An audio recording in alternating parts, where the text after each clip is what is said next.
খুব কম সময়ে চটজলদি রাতের ডিনার বানাতে চাইছো?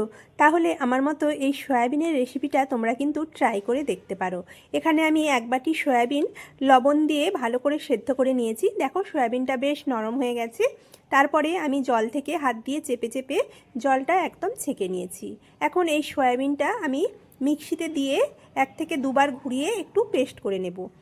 একদম মিহি পেস্ট করব না, ওই একটু দানা দানা থাকবে, ওইভাবে আমি দেখো সয়াবিনটাকে পেস্ট করে নিয়েছি।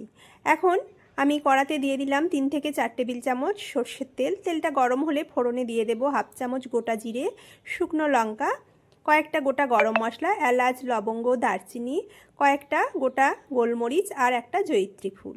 এখন ফোড়নটাকে হালকা করে ভেজে নিতে হবে। দেখো ফোড়নটা হালকা ভেজে নিয়ে দিয়ে দিচ্ছি এখানে পেঁয়াজ কুচি। পেঁয়াজটা আমি একটু বেশি পরিমাণেই ব্যবহার করেছি, তবে তোমরা চাইলে কমিয়ে দিতে পারো। এখানে আমি মোট 3টে মিডিয়াম সাইজের পেঁয়াজ কুচি ব্যবহার করেছি। এখন পেঁয়াজটাকে বেশ লাল লাল করে ভেজে নেব। পেঁয়াজটা ভাজার সময়ে দিয়ে দিচ্ছি হাফ চামচের মতো লবণ। এতে করে পেঁয়াজটা খুব তাড়াতাড়ি নরম হয়ে যাবে। দেখো কিছুক্ষণ ভেজে নিয়ে পেঁয়াজটাকে দিয়ে দেব 1 চামচ আদা রসুনের পেস্ট। সেটাকেও পেঁয়াজের সঙ্গে খুব ভালো করে নাড়াচাড়া করে ভেজে নেব। কিছুক্ষণ এইভাবে নাড়াচাড়া করে নেওয়ার পরে দিয়ে দেব এখানে একটা বড় সাইজের টমেটো কুচি। সেটাকেও একটু নেড়ে চেড়ে নেব। এরপরে মিশিয়ে দেব এখানে কিছু গুঁড়ো মশলা। এখানে দিয়ে দিচ্ছি আমি প্রথমেই হাফ চামচ থেকে 1 চামচ স্বাদ মতো লবণ।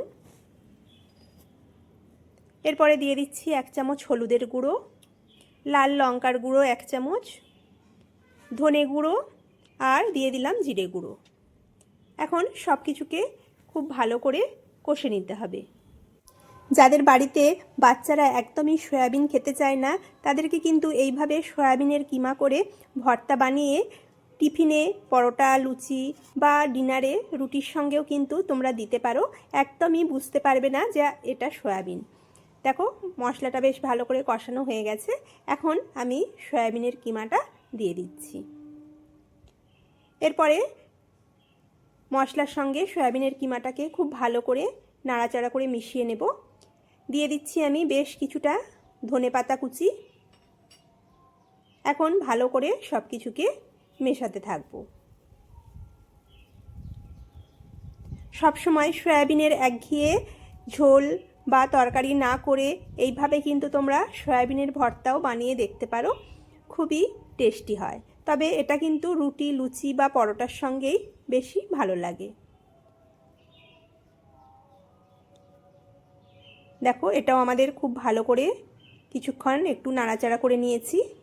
এখন ঢাকা দিয়ে গ্যাসের ফ্লেমটা লো করে একটু রেখে দিলাম। এখন ঢাকাটা খুলে আবারও আমি একটু নাড়িয়ে চাড়িয়ে দিচ্ছি।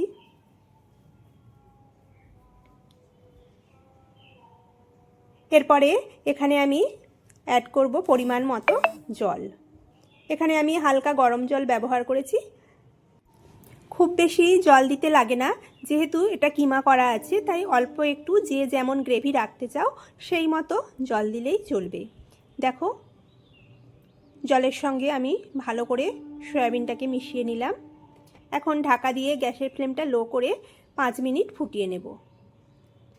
5 মিনিট পরে ঢাকনাটা খুলে দেখিয়ে দিচ্ছি। দেখো কতটা সুন্দর দেখতে হয়েছে। সবশেষে দিয়ে দেব 1 চামচ চিনি।